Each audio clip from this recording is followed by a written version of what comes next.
Back again with another one of these short videos with random b-roll shots, because I want to keep you guys posted and updated and keep this channel alive, of course. So obviously the biggest news, my newest addition to my group of cars, and that is a 2020 Dodge Charger. It is the base of the base, but hold on, let me get to it.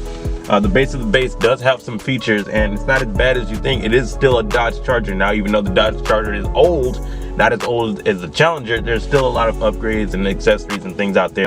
I do have plans already with that car. I'm gonna get the color changing headlights in the front. I'm gonna get some bigger wheels, and I'm gonna get a little exhaust for it and tint the window. For a base model car, it has a ton of features that you wouldn't think. Push button start, remote start with the key fob.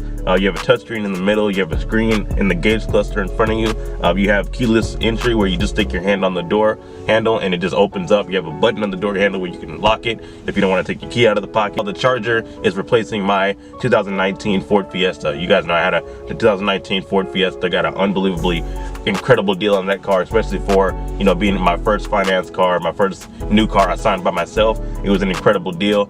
I'll talk to you guys about that. Actually, no, let's go ahead and talk about that now. So earlier this year, I financed my first brand new vehicle. I brought it home by myself, signed all the papers and done all that stuff. And this car was already a year old, but it was still brand new because it only had 14 miles on it. And this car was a 2019 Ford Fiesta white, not the hatchback, the actual sedan, and it was the SE. And I got a really good deal on that. So the initial window sticker on that car was like $19,000. But they lowered the price. They dropped the price down because the car was already pretty much a year old and nobody was really buying those cars anymore, and Ford stopped making the Fiestas, so the price dropped, like they dropped it like $5,000 off, right? So I was like, yeah, this is a $12,000 brand new car. I'm definitely gonna go for it. It's not like a little Mitsubishi Mirage. It's a Ford Fiesta, which is way better in quality. So I was like, yeah, let me go ahead and I'm gonna see what I can do about it. But it was hard for me to actually get the car anyway. It was only $12,000, but it was still hard for me to get the car because I didn't have anything on my credit at all. I didn't have a damn thing. Look, I'll drop $2,000 down on this car, on a $12,000 car. I'll drop $2,000 down just so I can get this car. And he was like, that's how it worked. That's how I did it, because they needed a lot of money for the down payment in order to trust me enough to actually take that loan out of the bank for that car, even though it was only $12,000. And of course, me being my first time financing a new car and stuff like that by myself, it was a little bit nerve-wracking, because I was like, ooh, I don't really want a payment just yet. I have to deal with myself. But it was only $340 a month. Like with insurance, that car a month was pretty much charging me about like $540, like $530 with the insurance and the payment. But that's nothing now for a brand new car. That's insurance and oh my god, I'm paying more than that just for the note on the Charger right now. So anyway, it was an amazing deal. The salesman who helped me out when I was working there back and forth, it was at the Ford dealership I used to work at. It was incredible. Dude helped me out, and he told me exactly what was going on and what needs to be done and things like that. So I really appreciate him for that, and that's how I got my credit started with that Ford Fiesta. Now the Ford Fiesta is what I traded in for the Charger, but this deal seemed to be a little bit better, even though I'm paying a lot more, because obviously it's a much more bigger car. I mean, the Charger versus the Fiesta, it's a much bigger car. It's like double the size and things like that. So I traded in the Ford Fiesta. Sad to see it go, but I didn't do anything. I didn't torture and nothing like that. It's just sad seeing it. For me, I'm sentimental about my vehicles. It's sad to see it go when it's time to go, even though I only had the Fiesta for like 8-9 months, you know what I'm saying? But I traded it in for the Charger. The reason why I went through with this deal, the Charger deal, you guys know how I said the only thing I would get from Mopar is a Charger. That's it. I won't get nothing else.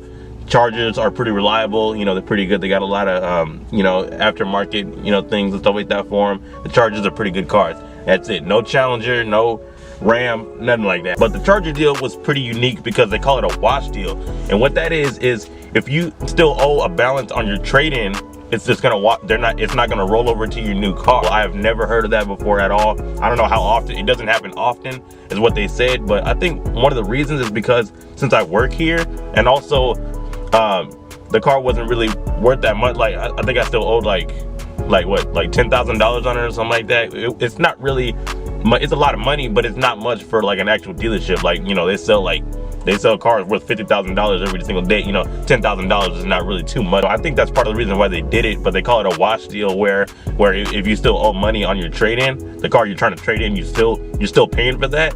That money's not gonna roll over to your car, which in most cases it will. Like if you still owe like $20,000 on this truck, that's gonna go over to your next truck. You're trying to get another one, you know, if they approve you for it. That's a lot of money to approve you for, because that's the way finances work, right? Like a lot of people don't like paying off their cars, and if they're trying to trade it in, but they still owe on that car, the money that they owe on that car is gonna roll over to the new car. So say if the new car is $50,000, you still owe $8,000 on the car you're driving now. That's gonna roll over. So you're initially trying to finance $58,000. You know what I'm saying? But that's not what my deal did. My deal just cleaned off the $10,000 from the Fiesta, and I'm just starting over with a new clean sheet, which is gonna make my credit look a lot better once the Fiesta is paid off, because everything still hasn't gone. You know how it takes a long time for a lot of deals to go through. Once again, I'm recording in the cab of a what is this? This is a limited 3500 diesel Ram white on the outside, because you know the other places I normally record in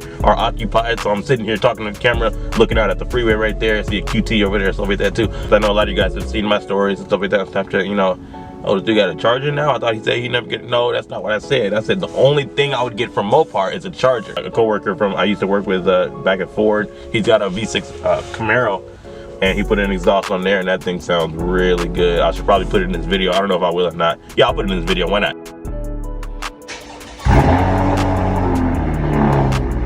Hopefully next time I'll be in the actual room, so the quality is a little bit better, and you know, get another camera and make sure it's fitted with the microphone and stuff like that. So hope you guys enjoyed this video. That's it.